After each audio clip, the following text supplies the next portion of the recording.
హైవ్యూర్స్ కాదంబరి జత్వాని ఈమె కేసు ఏమైంది?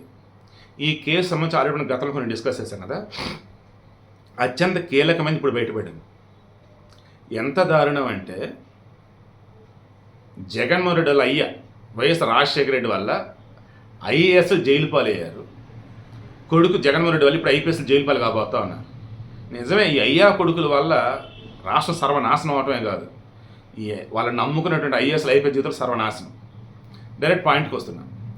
కాదంబరి జత్వాని కేసులో కుక్కల విద్యాసాగర్ అనే కేసు పెట్టింది February 2 ఉదయం 6:30 ఇబ్రహీంపట్నం పోలీస్ స్టేషన్లో. ఓకే, అది విజయవాడ కమిషనరేట్ పరిధిలోకి వస్తుంది. డీసీపీగా ఉన్నటువంటి విశాల్ గున్ని, అడిషనల్ డీసీపీగా ఉన్నటువంటి Ramanamurthy, deputy commissioner of police. Okay, వీళ్ళిద్దరూ February 2, 2024 ఉదయం 11:30 ముంబైకి వెళ్ళారు ఫ్లైట్లో. అవునండి, మార్నింగ్ 6:30 కేసు పెట్టారు, 10 ఫ్లైట్ వెళ్ళారు, ఇంకేంటి ఇందులో అని అంటారా? టికెట్లు బుక్ అయింది ఇప్పుడు February 1. చూడండి అసలు ఇంత బుర్ర బుద్ధి జ్ఞానం లేకుండా ఎలా పోలీసులు అయ్యారో. అరే వీళ్ళెట్టంగా క్రిమినల్ పట్టుకుంటారు నాకు అర్థం కావట్లా. బేసిక్ కదండి. ఫ్రస్ట్రేటెడ్ తెలుగు జర్నలిస్ట్ అని చెప్పేసి మీమ్స్ కానీ ట్రోలింగ్ వీడియోలు ఏవో ఉంటాయి. అందులో ఆయన అంటాడు, ఇటు కామ పెట్టాను, ఏదండి కామ ఏదండి అని చెప్పేసి ఒక బూత్ పదం ఆడేస్తాడు ఆయన. ఎందుకు వస్తారో తెలియదు, బేసిక్ సెన్స్ ఉండదండి అంటాడు ఆయన. నిజమే, బేసిక్ సెన్స్ లేదు అసలు ఈ పోలీసులకి. ఎందుకంటే ఆమె మీద పెట్టిన కేసు ఏంటి? కుక్కల విద్యాసాగర్ పేరు మీద జగ్గేపేటలో ఉన్నటువంటి ల్యాండ్ని ఆమె ఫ్యాబ్రికేటెడ్ చేసి, ఆమె స్టాంప్ పేపర్లు కొన్ని ఏమంటారు దాన్ని తయారు చేపించేసి వీడి సంతకాన్ని ఫోర్జరీ చేసేసి అది వేరే ఇద్దరికి అమ్మపోయింది. ఎవరు? నాగేశ్వరరాజు, తర్వాత భరత్ కుమార్. ఈ నాగేశ్వరరాజు భరత్ కుమార్ కుక్కల విద్యాసాగర్ వాళ్ళ అయ్యగా తెలిసిన వాళ్ళు. వీళ్ళు మన విచారణిస్తున్న మూమెంట్లో చెప్పింది ఏంటిది? బాబు మాకేం తెలియదయ్యా, మరి మీ ఆధార్ కార్డులు ఎవరైనా ఉన్నాయి కదరా బాబు అక్కడ అంటే, సార్ మేము తిరుమల తిరుపతి దేవస్థానానికి వెళ్తాం కోసం అడిగితేను మీ ఆధార్లు ఇవ్వండి అంటే ఇచ్చున్నాము అన్న. మరి ఆ రోజు ఇలా చెప్పారు కదా అంటే, ఏం సార్ ఏమనుకోదు సార్, వాళ్ళు ఏదో చెప్పంటే అలా చెప్పి మాకు అసలు ఏం తెలుసు సార్ అన్నారు. సరే అని చెప్పేసి ఆ డాక్యుమెంట్ డీటెయిల్స్ పరిశీలిస్తే 2018లో ఆమె ఈ దొంగ డాక్యుమెంట్లు క్రియేట్ చేసినట్టుగా చూపించారు. ట్విస్ట్ ఏంటి? ఆ స్టాంప్ పేపర్లు వీళ్ళు కొనుగోలు చేసింది 2023లో.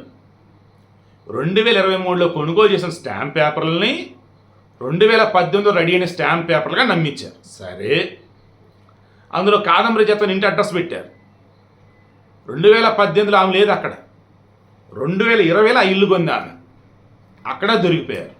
సరే, దాని మీద సంతకాలు రిమైనింగ్ ఉంటాయి, అవన్నీ ఫ్యాబ్రికేటెడ్.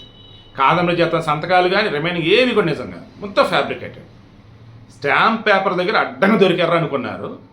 తీరా విచారణ చేస్తా పోతా ఉంటే ఏ కేసు పెట్టాలి, ఆమెను ఎలా అరెస్ట్ చేయాలి, ఎలా పట్టురావాలి, ఆమె దగ్గరికి ఎవరెవరు వెళ్ళాలి ఏంటని చెప్పేసి ఆనాడు ఉన్నటువంటి intelligence chief PSR Anjaneyulu sketch అంటే మొత్తం కూడా. చూడండి అసలు క్రిమినల్స్ పట్టుకోవటానికి వాళ్ళని పోలీసులుగా ప్రభుత్వం నియమిస్తే జగన్ సేవలో తరిస్తూ ఉన్నారు. జగన్ టాపిక్ అసలు ఇక్కడ ఎక్కడ వచ్చిందంటారా? జగన్ తెలుగు ఇవన్నీ చేస్తాను. మరి ఎవరు ఆ కుక్కల విద్యాసాగర్ ఎవరు? వైసీపీ తరఫున పోటీ చేసిన క్యాండిడేట్. కాదంబరితో కేసు ఎందుకు పెట్టారు? ముంబైలో పవన్ జిందల్ మీద సజ్జన్ జిందల్ మీద కేసుని విత్డ్రా చేసుకోవాలి కాబట్టి. ఆమె ఎవరు? మహిళా కమిషన్ చైర్పర్సన్ అంట. ఆ వైసీపీ టైంలో నియమించినట్టున్నారు. ఆమె అసలు ఏం మాట్లాడితే ఆమెకే అర్థం కావట్లేదు. వచ్చి కాదంబరి జత్వాని తెలుగు ఆమె కాదు, ఇక్కడ కేసు కాదు, లేదంటే ఆమె కేసు మేము డీల్ చేస్తాం, ఆయన ఆ కేసుతో చాలా తేడాలని మాకు సంబంధం లేదు అంటే. అసలు ఆమెను అడిగారు ఇవన్నీ. గొడ్లవల్లి ఇంజనీరింగ్ కాలేజ్ సంబంధించి అక్కడ సీసీ హిడెన్ కెమెరాలు ఏమీ లేవు అని చెప్పేసి పోలీసు ఇన్వెస్టిగేషన్ తేలింది. అది కూడా ఏంటి? Computer emergency response team CERT వాళ్ళు వచ్చి మొత్తం చెక్ చేస్తే అందులో ఉన్నటువంటి ఒక అమ్మాయి ఒక అబ్బాయికి ఉన్న లవ్ అఫైర్ వల్ల వీడియో కాల్స్ వల్ల ఆ అమ్మాయి వీడియోలు ఎక్కడ బయటపడతాయి ఏంటి అని చెప్పేసి ఆల్రెడీ అమ్మాయి వీడియో కొంతమంది చూస్తే నాయకత ఇంకా మీవి కూడా ఉన్నాయి, ఎందుకంటే నేను హిడెన్ కెమెరా పెట్టని చెప్పేసి వాళ్ళు నమ్మిస్తే భయపెట్టిస్తే దాన్ని వీళ్ళంతా కూడా పాపం నమ్మి హడావుడైపోయి ఇదంతా జరిగితే తర్వాత మీరు చూసి మేము ఎవరు చూడాలంటే దాన్ని ఈ పిల్లని అడిగితే అప్పుడు లేదు నాకు బయట నేను చేసేది ఇదంతా అని చెప్పేసి ఆమె చెప్తే ఇదే విషయం అంతా మాట్లాడితే అబ్బే హిడెన్ కెమెరాలు ఉన్నాయంట. ఏందా అసలు ఏం చేద్దామనరా నాయన రాష్ట్రాన్ని? అసలు ఎక్కడ పడితే అక్కడ స్క్రాప్ను పెట్టేసాడు ఈ జగన్మోహన్ రెడ్డి అయితే. పద్ధతిగా సిన్సియర్గా చదివి మంచి మెరిట్లో ఉద్యోగాలు సాధించిన వాళ్ళని కూడా దేనికి పని ఎదలం చేసి పడేస్తున్నాడు అసలు ఆ మనిషి అయితే. సో ఇప్పుడు విషయం ఏంటి, అడ్డంగా దొరికిపోయారు ఆ పోలీసులు అయితే. ట్విస్ట్ చెప్పన, ఈ కేసులో కొంతమంది పోలీసులు అప్రూవల్గా మారారు.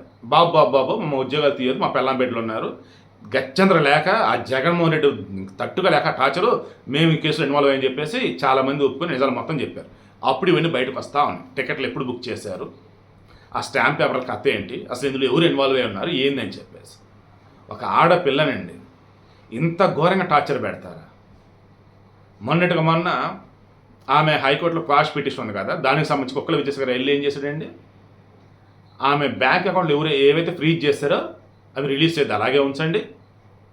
ఏవైతే సాక్ష్యాలు ఆమె నుంచి సేకరించిన ఇవన్నీ ఉన్నాయో అవన్నీ కోర్టు సబ్మిట్ చేయాలి, బయట రివీల్ చేద్దంటూ. ఎంత ఘోరం రా నాయన అసలు. మీరు గుండె మీద చేసుకొని చెప్పండి, 2019-2024 మధ్య వరకు ఒక్క మంచి పని జగన్ రెడ్డి ప్రభుత్వం చేసింది చెప్తారా? ఇప్పుడు నేను దాదాపు కొన్ని వందల వీడియోలు చేసే ఉంటాను. ఈ 100 వీడియోల్లో జగన్ రెడ్డి తాలూకా పాపాలు, వాళ్ళ పార్టీ తాలూకు జనాన్ని హింసించినవి అండ్ రాష్ట్రం వాళ్ళు చేసిన అరాచకాలు కొన్ని వందలు చెప్పుకుంటాం. ఒక్కదానే ఒక అబద్ధం చూస్తారు. పోనీ జగన్ రెడ్డి పరిపాలనలో ఆయన చేసిన ఒక మంచిని చూపండి, లేదా నేను ఇచ్చిన వీడియోలలో ఒక అబద్ధాన్ని చూపండి. ఓకేనా? వీడియో క్లోజ్ చేస్తున్నా. ఆల్రెడీ ఈ కేసు ఎవరైతే డీల్ చేస్తున్నారో శ్రవంతి రాయ్ పోలీస్ ఆఫీసర్ ఉన్నారు కదా, మన ఏపీ పోలీస్ ఆఫీసర్, ఆమె డీజీపీకి ఆల్రెడీ మొత్తం నివేదిక ఇచ్చేసింది. సార్ ఈ కేసు అసలు ఎలా మొదలైంది, కాదంబరి జత్వానిని ఇక్కడికి అసలు ఎలా తీసుకొచ్చారు, కేసు పెట్టింది ఎప్పుడు, ఆమె తీసుకొచ్చింది ఎప్పుడు, ఫ్లైట్ టికెట్లు బుక్ చేసింది ఎప్పుడు, అండ్ వీళ్ళకి వచ్చి ఆదేశాలు ఇచ్చింది ఎవరు, కేసు మొత్తం హ్యాండిల్ చేసింది ఎవరు, విజయవాడ కమిషనర్ ఉంటే కాంతిరాణ టాటా, డీసీపీ విశాల్ గున్ని, వీళ్ళిద్దరు ఇన్వాల్వ్మెంట్ ఎంత, విశాల్ గున్ని అండ్ ఆయనతో కూడా అడిషనల్ డీసీపీ రమణమూర్తి, వీళ్ళిద్దరూ ఎవరు చెప్తే వెళ్ళారు, వీళ్ళిద్దరు టికెట్లు ఫిబ్రవరి 1వ తారీఖు ఎవరు బుక్ చేశారు, ఈ మొత్తం డేటా ఇచ్చేసాం. ఎవరైతే అప్రూవల్గా మారిన పోలీసులు ఉన్నారో వాళ్ళకి సంబంధించిన డేటా బయటికి రావాల్సి ఉంది. ఇంకా ఇప్పుడు మనకు కావాల్సింది ఏంటిది, చంద్రబాబు నాయుడు గవర్నమెంట్ ఇప్పుడు ఈమెకి ఏ రకంగా న్యాయం చేస్తారు. ఏ రకంగా న్యాయం చేసేది ఏంటండి, ఆల్రెడీ స్పెషల్ ఆఫీసర్ నియమించారు శ్రవంతి రాయ్ని, అండ్ ఆమెకు ఆల్రెడీ జత్వాని వచ్చేసి చెప్పాల్సిన మొత్తం చెప్పిందా, మన జత్వాని వాళ్ళు అమ్మొచ్చి ఆల్రెడీ చెప్పాల్సిన చెప్పిందా, వాళ్ళ దగ్గర సాక్ష్యాలు ఆల్రెడీ ఇచ్చారా. ఇక ఏపీ పోలీసుల దగ్గర ఏంటి, ఆల్రెడీ గతంలో తీసుకున్న డేటా ఉందా, ఈ కుక్కల విద్యాసాగర్ ఇప్పుడు కోర్టుని అప్రోచ్ అయినప్పుడు ఆయన చెప్పిన కొన్ని ఉన్నాయా, అండ్ ఈ కేసులో ఆల్రెడీ గతంలో ఇన్వాల్వ్ అయిన పోలీసులు ఇప్పుడు అప్రూవల్గా మారిపోయి. సో ఈ మొత్తం చూస్తూ పోతా ఉంటే ఈవెన్ రఘురామకృష్ణరాజు ఇష్యూలు కానీ ఇప్పుడు కాదంబరి జత్వాని ఇష్యూ కానీ ఇలా చెప్పుకుంటూ పోతే ఆనాడు వైసీపీ వారి వాళ్ళు ఎవరైతే బాధలు పడి ఉన్నారో ఆ లిస్టులో నేను కూడా అంట, బట్ స్టేట్మెంట్ పర్పస్ అని చెప్పేసి నేనే పట్టించుకోలేక వదిలేశాను. ఏ మాటకి ఆ మాట, ఆ రోజు నన్ను తీసుకున్న పోలీసులు కూడా పాపం వాళ్ళ తప్పు ఏమీ లేదు, పైన చూసి ప్రజల తప్పు ఏమీ లేదు. సో పాయింట్కి వస్తున్నా, ఎవరైతే వైసీపీ వల్ల 2019-2024 మధ్య బాధలు పడిన వాళ్ళు ఉన్నారు, అఫీషియల్స్ అన్అఫీషియల్ జర్నలిస్టులు ఎవరైనా సరే, ఇప్పుడు వాళ్ళు మొత్తం కూడా వాళ్ళ బాధను అంతా కూడా తీసుకెళ్ళి ప్రభుత్వం ముందు పెడతా ఉంటే, ఇందులో నిజమైన అబద్ధమైన తీస్తా పోతా ఉంటే అడ్డంగా బుక్ అవుతున్నారు ఐఏఎస్లు ఐపీఎస్లు, అండ్ ఫైనల్లీ మొత్తం వెళ్ళి జగన్ దగ్గర అవుతుంది. So any time I'm sure Jagan arrest కాక తప్పదు. ఈ అన్నిటి పాపాల వల్ల నాకు అనిపిస్తుంది. మీకేమనిపిస్తుంది కింద కామెంట్లో తెలియచేయండి.